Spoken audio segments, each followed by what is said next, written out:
Hello everyone. कैसे हो सब लोग।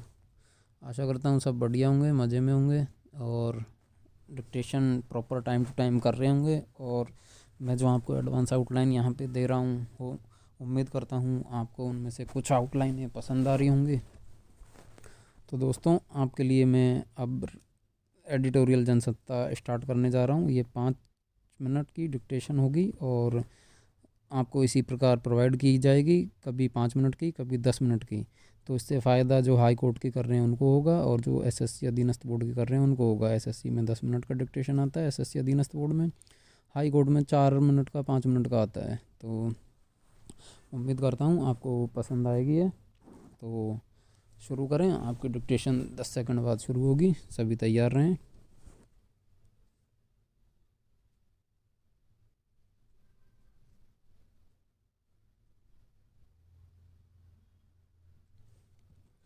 बेंगलुरु के कैफ़े में हुए बम विस्फोट से एक बार फिर सुरक्षा इंतजामों में अधिक कड़ाई की ज़रूरत रेखांकित हुई है। विराम।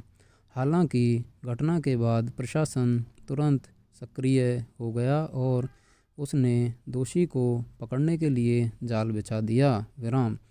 गनीमत थी कि विस्फोटक हल्की तीव्रता का था और उसमें ज़्यादा बड़ा नुकसान नहीं हुआ। विराम।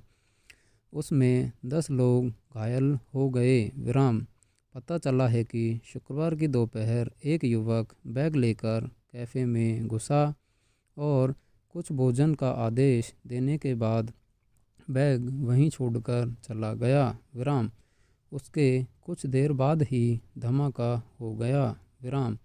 सीसीटीवी कैमरे में उस युवक की तस्वीर कैद हो गई है। विराम। पुलिस अभी इस घटना को आतंकवादी साजिश मानने से इनकार कर रही है। विराम। गैरकानूनी गतिविधि अधिनियम के तहत प्राथमिकी दर्ज कर ली गई है। विराम। हालांकि पुलिस इस विस्फोट का अध्ययन करीब 14 महीने पहले मंगलुरु में इसी तरह एक प्रेशर कुकर में हुए विस्फोट से जोड़कर करने का प्रयास कर रही है। विराम। मगर यह सवाल अभी तक अनुत्तरित है कि अगर इस विस्फोट के पीछे किसी आतंकवादी संगठन का हाथ नहीं है तो आखिर वहाँ किस तरह के अपराधी संगठन सक्रिय हैं जो बंगलुरु में दहशत पैदा करने की कोशिश कर रहे हैं। विराम। पैरा। बंगलुरु कर्नाटक की राजधानी है और वहाँ अनेक देशी विदेशी सॉफ्टवेयर कंपनियों के मुख्यालय और शैक्षणिक संस्थान भी हैं।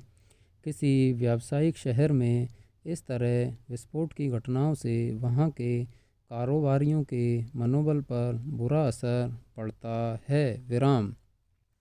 खासकर विदेशी कंपनियां ऐसी असुरक्षित जगहों पर अपना कारोबार चलाना ठीक नहीं मानती। विराम। इसलिए भी कर्नाटक सरकार के लिए यह विस्फोट एक चुनौती की तरह हुआ है। विराम। स्वाभाविक ही इस घटना के बाद बंगलुरु की सुरक्षा व्यवस्था को लेकर सवाल उठ रहे हैं। विराम। हालांकि ज़्यादातर सार्वजनिक स्थानों पर अब सुरक्षा की दृष्टि से जांच के कड़े इंतजाम किए जाते हैं। विराम। थैले आदि की विशेष रूप से जांच की जाती है। विराम। इस तरह ऐसी जगहों पर बैग वगैरह में विस्फोटक छिपा कर ले जाना और अपनी साजिशों को अंजाम देना अपराधियों के लिए आसान नहीं होता है। विराम। मगर जिस कैफ़े में विस्फोट हुआ वह एक छोटी सी जगह है, इसलिए वहाँ जांच के ऐसे उपकरण इस्तेमाल नहीं होते रहे होंगे। विराम। शहरों में ऐसी अनेक छोटी छोटी जगहें होती हैं जिनमें 20-50 लोगों के बैठने और नाश्ता भोजन आदि की व्यवस्था होती है। विराम। ऐसी जगहों पर प्राय मशीनों से लोगों और चीज़ों की जांच के इंतजाम नहीं किए जाते। विराम। उसी का फ़ायदा बंगलुरु विस्फोट के अपराधी ने उठाया। विराम। पैरा। आतंकवादी गतिविधियों से सबसे अधिक खतरा ऐसी ही जगहों पर होता है जहां भीड़भाड़ अधिक रहती है और बाज़ार में जांच आदि के पुख्ता इंतजाम नहीं होते। विराम। आतंकवादियों और शरारती तत्वों के लिए ऐसी जगहों पर अपनी साजिशों को अंजाम देना और कम विस्फोटक के जरिए अधिक से अधिक नुकसान पहुंचाना आसान होता है। विराम। यह ठीक है कि हर छोटी छोटी दुकान का मालिक ग्राहकों और उनकी वस्तुओं की जांच की व्यवस्था नहीं कर सकता, मगर ऐसे इलाकों के प्रवेश द्वारों पर सरकार की तरफ से जांच के इंतजाम तो किए ही जा सकते हैं। हालांकि अक्सर देखा गया है कि जिन जगहों पर ऐसे इंतजाम हैं भी वहां जांच उपकरण ठीक ढंग से काम नहीं करते। विराम। बंगलुरु की घटना एक तरह से देश के सभी संवेदनशील शहरों में सुरक्षा इंतजाम को लेकर चेतावनी की घंटी है। विराम। स्टॉप।